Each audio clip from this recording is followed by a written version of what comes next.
when you talk about sub setups and what exactly you want, generally it depends on what type of music you're going to listen to, but ported has a good, strong power, good for like the resonating notes, things that are going to like hum or shake or anything like that. But if you want a good like kick drum sound or just solid heavy just bass beats, sealed boxes are pretty good. Some people like bandpass boxes. We don't prefer them, but you know, if you like them, more power to you. They're generally for a really good heavy sound.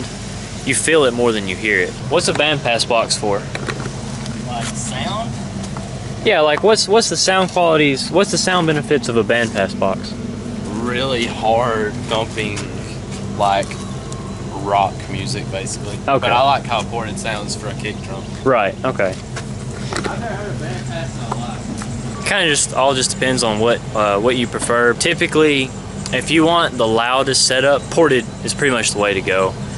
Steel boxes, that's what I have. I didn't want a lot, just a little bit of extra oomph to it, so that's what I got, a sealed box. So yeah. Hey puppy, come here. Hello, hello, hello. I'm not gonna hurt you. She's scared of the camera. I'm not gonna hurt you.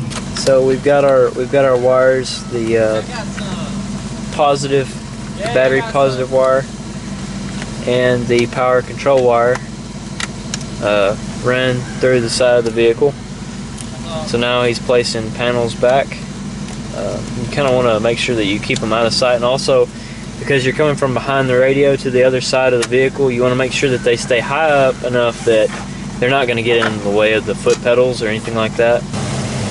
Alright, so what we're doing now is we have got the wires that go from the side of the box to the back of the speaker. It sits here. Sure this is going to stay. Yeah. So you've got these little connectors right here. These are what connects to your wires, and then the little connector here goes on. I don't know if you can tell. Let me see if I can get down in here. But you see these little metal flanges?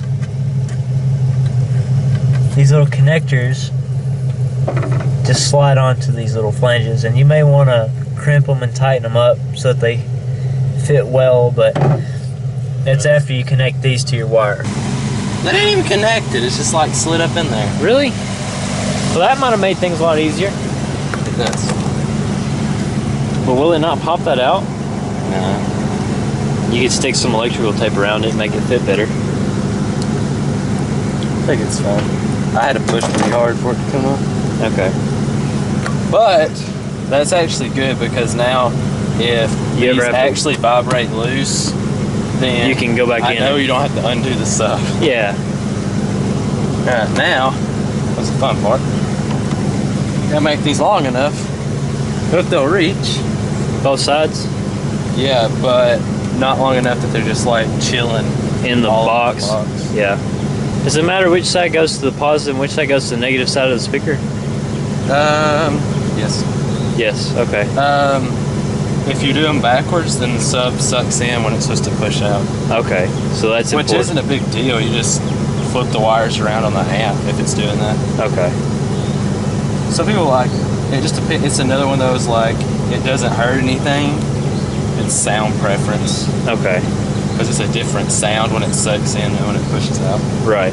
Because it's still pushing air one way or the other, and especially in a ported box. A ported box definitely doesn't matter. So these are pretty easy, little spring-loaded clamps. You just press them up, put the wire inside, and then let them go, and they'll hang tight. Yeah, don't screw. I ain't that. Are you scared? I let him. I'm always scared. Is he? I let him take the panels off because I didn't want to like break the plastic panel. You don't mind being in a video, do you? No, I don't mind. Okay. It's on video every Sunday. That's right.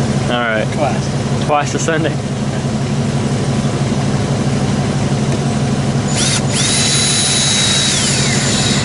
I figured out something too. All this time, I have been doing these, and I always like put one of the little spades on the end of this. Yeah. and that's what kept coming loose. Well, when I was doing Chloe's, I was in a hurry, so like I didn't know if you let me clean any of them up here. I just like screwed this shut on top of it, and it wrapped around the screw, like when you're doing a light switch, and it just like curls around the screw. And I'm not putting the ends on these. It like stays. Oh, yeah, I see what you're saying. Yeah, this just makes it easier. I actually think this holds better than having a spade. Yeah, because the spade wants to slide out. Yeah, it's too slick. Chickens.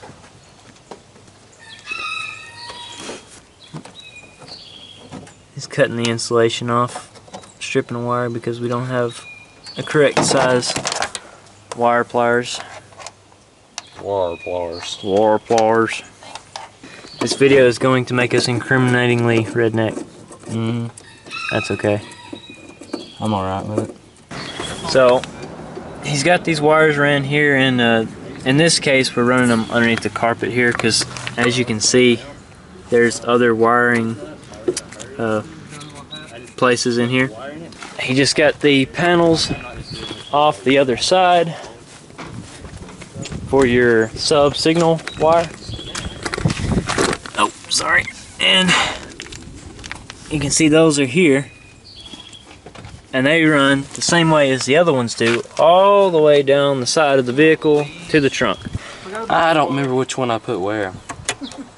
We'll try it out and we'll figure it out. Actually on a sub it doesn't matter, I don't think. Something else to be aware of, your amp probably will have settings on it. Low pass filter, high pass filter, gain. What else is on that one? You want to cut everything all the way down. And basically on the radio, you set the radio to the best sound as loud as it'll go without the speakers distorting. Then you cut power up on the amp to make the sub louder. Okay. Because if you just turn bass and all that crap up as loud as it'll go on the radio, then it goes through all the speakers and all the speakers sound like crap. And that gets on my nerves when people do that. Yeah. That's what the whole point of the amp is for. Best thing with a sub system, you get a different vehicle. You can just carry it over to the next vehicle. Yeah. Unless I got a truck, then I have to get a different box. That's because Or just stick it in the back seat. Just do like Ty did. Put it in the passenger seat. You don't need. You don't need. Well, I didn't in my truck. That's the whole reason I didn't put one in my truck that I have now. Because I didn't want to do a new box. I'll get one extended cab. So I'll have a back seat. I did think pretty hard about sitting in the middle of the seat though. Just put it in the middle. That would be Who needs a honey when you got beats like this? What? I said I want a honey. I don't know where we're gonna ground this at. I drilled a hole up here. Yeah. Is there not a... Yeah, there's metal up there, but I don't think there's like a screw. So what we're looking for? Let me see. We're looking for some decent place to hook the ground wire. I don't know if it's grounded though. We can try. Looking for a decent place to ground the amp to the car. Sometimes you may have to play with this a little bit because not everything connected to the body of the car actually grounds well. So yeah, you're gonna kind of want to look for a place without paint. Look for something that screws in, probably a bigger bolt. Try a place out, turn the radio on, see if the sub works. If not, you may want to try somewhere else. So you've got your amp settings here on the side, your input sensitivity, your filter switch. I don't know What's down here? Oh, that's something else. A root beer? I'll take. Hey, how many y'all want root beer? All y'all? Okay. Root beers for all. Okay, guys. So what we had to do to get a good ground. Do you see? Oh no, I didn't. Right here. No, I didn't. We had to drill a screw into this top where the speakers connect to get a good ground. We're gonna try this out and see how well this works. Quick update, we went back through, had some problems with ground, sanded off some paint, got a longer screw because we found out that a longer screw actually goes through 2 layers of metal instead of 1. That helped out. We put all the panels back, everything's back like it goes. We set the radio up like we wanted it and then adjusted the sub, which I'll have to cover that in a different video. That's a little bit more complicated. So yeah, everything is back the way it goes, and it works great.